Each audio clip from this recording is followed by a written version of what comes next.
আপনারা জানেন এটা এপ্রিল মাস শুরু হয়ে গেছে, 14 এপ্রিল পয়লা বৈশাখ আসছে। তো পয়লা বৈশাখ নিয়ে আমরা একটু কথা বলবো। তো পয়লা বৈশাখটা আসলে এটা মূলত সৌর হিসেবে বাংলা সাল, এবং সৌর হিসেবে যে বাংলা 12 মাস, এটা বহু আগে থেকেই প্রচলিত, এটা নিয়ে কোনো কথা নেই। এবং এটা মানে সৌর বছরের যে মানে এই ভারতীয় উপমহাদেশে যে সৌর বৎসরের যে হিসাব, সূর্যকেন্দ্রিক বৎসরের যে হিসাব, সেই হিসাবে এটা প্রথম দিনটা এটা সবখানে, শুধু বাংলাদেশের না, আসাম, বঙ্গ, তারপর হচ্ছে কেরালা, মণিপুর, নেপাল, উড়িষ্যা, পাঞ্জাব, তামিলনাড়ু, ত্রিপুরা, সমস্ত জায়গায় মোট কথা পুরো ভারতবর্ষেই এই স্থানীয় যে সৌর বৎসর ছিল, সেই সৌর বৎসরের প্রথম দিনটাকে তারা খুব মহাসমারোহে পালন করতেন, উৎসবের মতো করে পালন করতেন। তো এটাকে বিক্রমী দিনপুঞ্জ বলা হতো। এটার নাম ছিল হিন্দু বিক্রমী দিনপুঞ্জ, এবং রাজা বিক্রমাদিত্যের নাম অনুসারে খ্রিস্টপূর্ব 57 সালে রাজা বিক্রমাদিত্যের নাম অনুসারে এই পঞ্জিকাটা চালু ছিল আর কি, ঠিক আছে। এবং এখানে 12টা মাস এর নাম সংস্কৃত নাম ছিল, আজকে আমরা যেগুলো পাই বৈশাখ, জ্যৈষ্ঠ, এভাবেই সংস্কৃত নামে 12টা মাসের নাম ছিল। সুতরাং আমরা একটা জিনিস বুঝতে পারতেছি যে পয়লা বৈশাখের যে কনসেপ্টটা, এইটা বাঙালি কালচারের সাথে খাস কোনো কিছু না, যে এটা যে আমাদের বাঙালি কালচারের একটা মানে ইউনিক বৈশিষ্ট্য, ব্যাপারটা এরকম না। এটা পুরো ভারতবর্ষেই বিভিন্ন জায়গায় এই বছরের প্রথম দিনটাকে তারা উদযাপন করতেন। এটা বাঙালি জাতিসত্তার পরিচয় কোনো বিষয় না, এটা পয়েন্ট নাম্বার 1। আরেকটা বিষয় হচ্ছে যে বাংলা এবং নেপাল অঞ্চলে যেই বিক্রমী দিনপুঞ্জটা, এই দিনপুঞ্জটা শশাঙ্কের শাসনামলে এটা একটু ব্যাপকভাবে এটা উদযাপন শুরু হয়। এবং আমরা জানি যে সংস্কৃত একটা গ্রন্থ সূর্য সিদ্ধান্ত, সেইটার আঙ্গিকে এই 12টা মাসের মানে এটার ক্যালকুলেশনগুলো এভাবে করা হয়, এবং ঐতিহাসিক যে সংস্কৃত নাম, সেই সংস্কৃত নামগুলোকেই বহাল রাখা হয়। এই বাংলা অঞ্চলে শশাঙ্ক যেই দিন মানে ক্যালেন্ডারটা উনি যে নির্ধারণ করেন সেটা আর কি। মোট কথা এটা আমরা বুঝতে পারতেছি যে মূলত বাঙালি মানে বাংলা ভাষাভাষী বা প্রোটো বাংলা ভাষাভাষী যারা হিন্দু, তখন মুসলমানরা আসে নাই, তার মানে প্রোটো বাংলা ভাষাভাষী যে হিন্দু জনগোষ্ঠী এবং বৌদ্ধ জনগোষ্ঠী, তারা এই মানে তাদের উৎসব ছিল এই পয়লা বৈশাখ, ঠিক আছে। এইটা পয়লা বৈশাখটা তাদের উৎসব ছিল।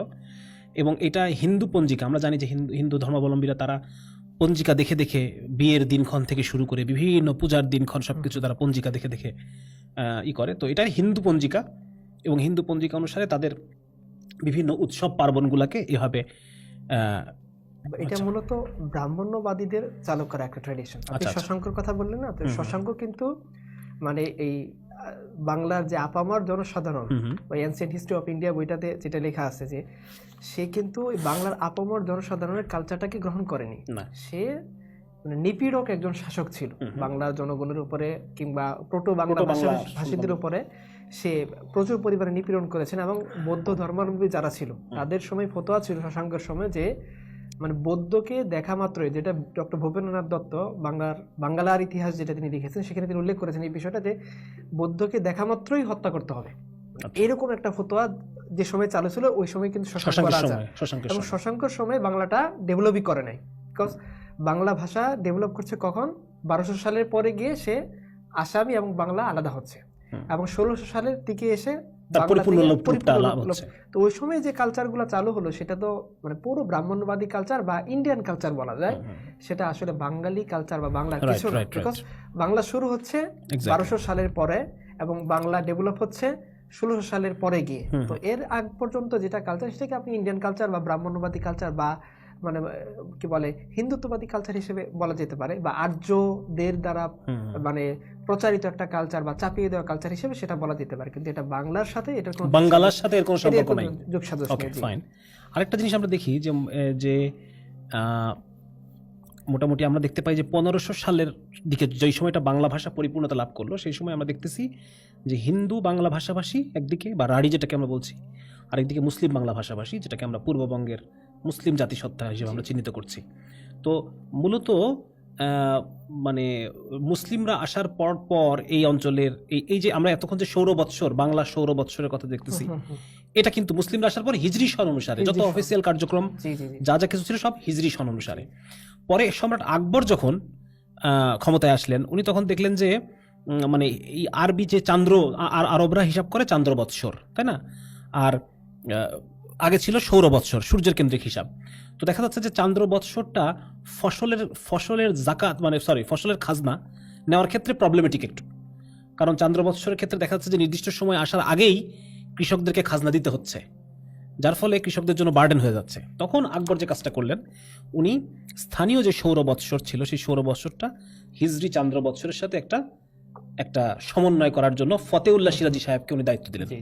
এবং এই ফতেউল্লাহ সিরাজি, রাজকীয় জ্যোতির্বিজ্ঞানী ফতেউল্লাহ সিরাজি, উনি প্রাচীন বাংলা সৌর সন এবং আরবি হিজরি সনের উপর ভিত্তি করে নতুন বাংলা সনের উনি এটা ডেভেলপ করলেন। মানে বেসটা কিন্তু ছিল হিজরি সন, এটা মনে রাখতে হবে। মানে এটা আমাদের বর্তমান যে বাংলা সন আমরা হিসাব করি, এটা পুরোপুরি এটা এই সন গণনা শুরু হয় 1584 খ্রিস্টাব্দে আকবরের শাসনামলে। এটুকু আমাদের হিস্ট্রিতে রেকর্ডেড।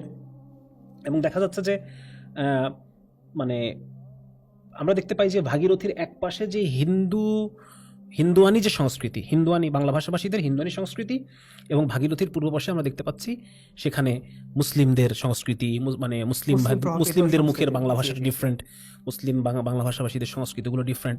তো এদের ক্ষেত্রে তো আর এখন আগের যে হিন্দু পঞ্জিকা, সেই পঞ্জিকা এই সংস্কৃতিতে আর রিলেভেন্ট না, তাই না? একদম শুরু থেকেই যে সংস্কৃতির বিভাজন, লগ্ন আছে, আরো অনেক কিছু বিষয় আছে যেগুলো তারা মেইনটেইন করে, তো সেগুলো তো আমাদের মুসলিম সংস্কৃতিতে এটা তো আর রিলেভেন্ট কিছু না।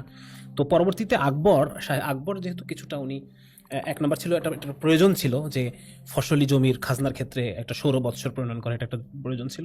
সেই প্রয়োজনের সাপেক্ষেই, এবং যেহেতু আকবর কিছুটা আগে থেকেই মানে সে হিন্দু প্রভাবিত, আমরা জানি যে সে আসলে মুসলমান ছিল না, এটা খুব ক্লিয়ার করেছে, এবং সে নতুন একটা ধর্ম চালু করেছিল, দ্বীন ইলাহি। এরপর তো আর মুসলিম থাকার সুযোগ নেই না, ওইখানে ম্যাক্সিমাম সে হিন্দুদের থেকেই বিধিবিধানগুলো নিয়ে এক নতুন ধর্ম চালু করেছিল, সে মুসলমান ছিল না, এবং সে চাইছিল যে মূলত হিন্দুদের মনোরঞ্জন করে যাতে তার শাসনটা দীর্ঘস্থায়ী হয়। মানে এটা ছিল একটা সাম্রাজ্যবাদী মানসিকতা বা শাসন টিকিয়ে রাখার মানসিকতা থেকে এই কাজগুলো করা হয়েছে আর কি। সুতরাং আমরা তাহলে বুঝতে পারি যে আকবরের সময়কাল থেকেই পয়লা বৈশাখটা আবার নতুন করে একটা উদযাপন শুরু হওয়ার যে বিষয়টা, এটা আবার উদযাপন একটা শুরু হয়। এবং এখানে যে কাজটা করা হতো যে চৈত্র মাসের শেষ দিনের মধ্যে আগের বছরের সব খাজনা কমপ্লিট করতে হবে, এবং চৈত্র মাস শেষ হওয়ার পর পরের বছরের পয়লা বৈশাখে জমিদাররা প্রজাদেরকে কিছু মুখ মিষ্টি মানে এগুলো করবে। মানে আমি এখান থেকে পড়তে চাই যে তখন প্রত্যেককে বাংলা চৈত্র মাসের শেষ দিনের মধ্যে সকল খাজনা, মাসুল ও শুল্ক পরিশোধ করতে তারা বাধ্য থাকতো। এরপর দিন অর্থাৎ পয়লা বৈশাখে ভূমির মালিকরা নিজ নিজ অঞ্চলের অধিবাসীদেরকে মিষ্টান্ন দ্বারা আপ্যায়ন করতেন, অর্থাৎ এটা একটা জমিদারদের উৎসব, ঠিক না?